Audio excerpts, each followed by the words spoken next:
Heidi ho there, young mechanics out there in YouTube land. Bobby here today. Hey, I have a little scenario here today, a little teaching moment based around brakes and suspension. And I was just thinking of this scenario today, and I thought I could make a video out of it.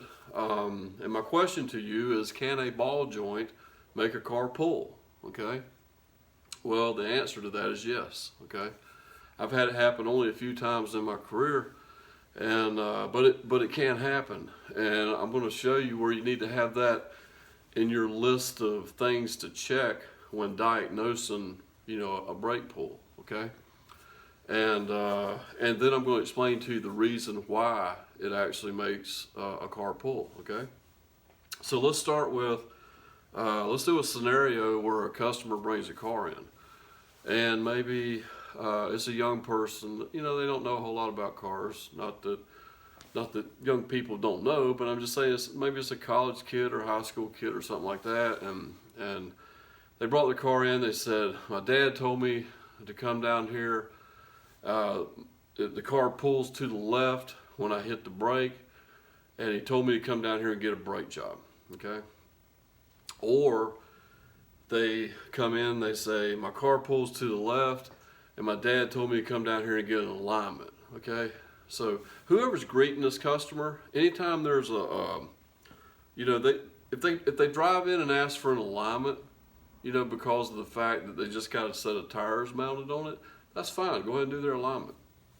But if they come in and they're asking for services because they have a problem, you need to ask more questions, and you probably need to get a mechanic involved. And the first thing to do would be to test drive the vehicle, see actually what the car is doing. Okay, you don't want to perform work on a car just because the customer requested it. You got to have some integrity, and you got to maybe go down a couple lanes of avenues of diagnostic. Make sure that you're doing the right service to their car. Okay, because if they come in, and like I said, the end result is a ball joint is going to be the problem here. Okay, and if you come in and they said do a brake job, because my car is pulling. Okay, you done the brake job. You charge them $300 for a brake job. It didn't fix the problem. Or if they come in and they said, give me the alignment because my car's pulling, you done the alignment and they drove out of there, they still got a bad ball joint. Okay, so you didn't fix the problem.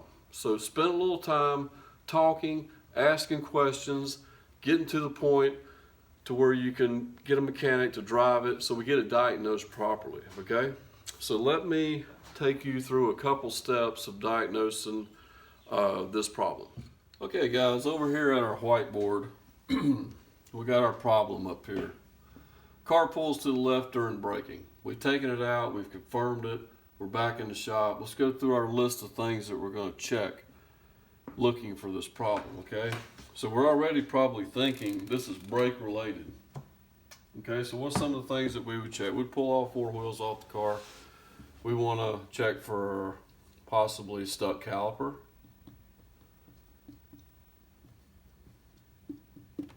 Okay,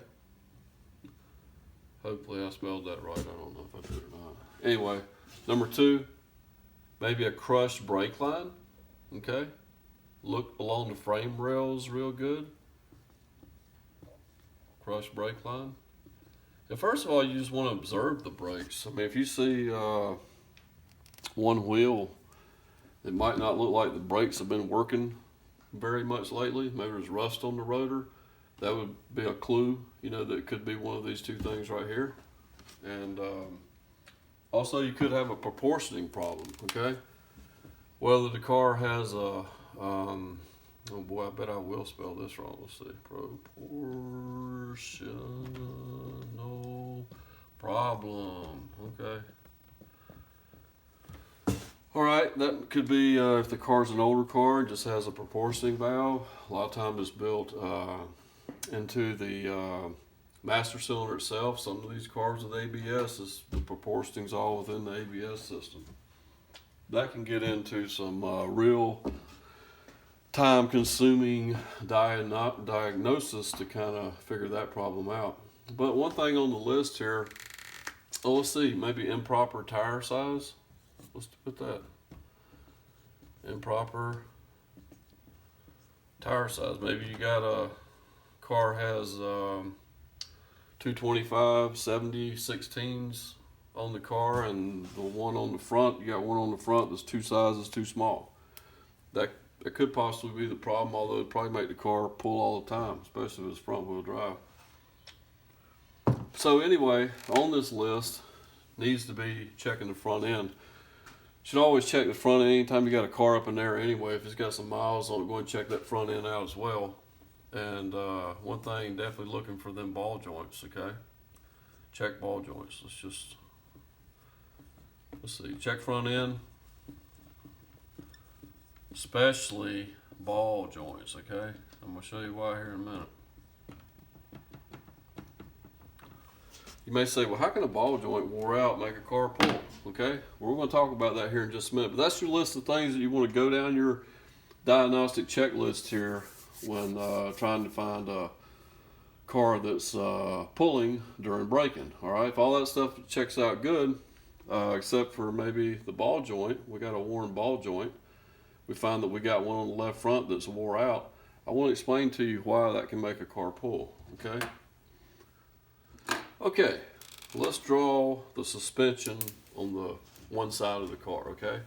We'll say this is the left front side of the car. We got an upper control arm here, an A arm, okay? Coming down, try to draw this the best I can. And we got a ball joint right here, coming down with a nut on it. Down here we have a lower control arm, okay? It's gonna come out this way like so. I'll make it go over this way a little bit. Here's our lower ball joint sticking up here, nut right there. Okay, now we have a knuckle that attaches to this. Okay, sometimes they're shaped kind of funny. So here's our knuckle. I mean, it's not shaped this funny, but anyway, that's our knuckle. Okay, and then of course bolted to that is a brake rotor. Okay, with a caliper out here, kind of drawing over top of everything, and you got a wheel, okay, your wheel's there. All right, now, you're going down the road, and the car pulls. Let me grab something right quick, hang on. Okay, now, had to get this cardboard box, okay? I want to draw a straight line, imaginary line between that upper ball joint, and I'm just going to go ahead and draw a line, straight line through here, okay? This is the tilt of that spindle. Every car out there is going to have, this is what they call caster, okay? This is the front of the car this way. It's going down the road just like that. And the angle of this is called your caster reading, okay? All right. Now, if this ball joint down here gets worn so much, if this little joint, it's got a ball right there, and it's inside another piece of metal. And if this gets worn out so bad that this ball joint can rock back and forth, what happens to this angle? Let's say it can rock way over here. Well, then automatically this changes our caster reading when you hit the brake. When you hit the brake, that caliper hits that rotor, and it starts to torque, and the weight of that car's still wanting to go forward, it kicks this ball joint all the way back over here as far as it can go. Therefore, temporarily changing the caster setting on this side of the car. And what happens on a car, guys, when which way does a car pull? It always pulls to the side with the least amount of caster. This thing's wore out enough, and it can move this right here a full degree, and then you got a full degree of cross caster on a car that really can't handle that much, you're going to feel a pull. That's why a ball joint wore out can make a car pull, and you need to understand that.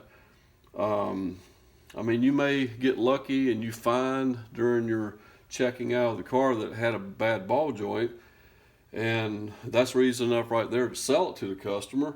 And hey, guess what? It fixed the car, but we don't know why it fixed the car. This is why it fixed the car, because it stopped this thing from changing our caster reading when we were braking, okay? So a little lesson for you guys. Hope you understand it.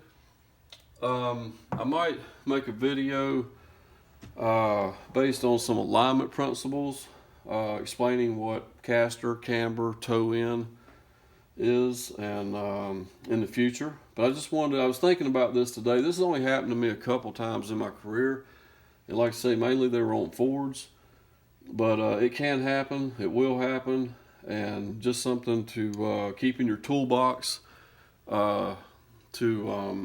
as diagnostic tool, just to remember that's something that can cause that problem. Have a great day, guys. Don't forget to like and subscribe and tell a friend about us. We'll see you next time.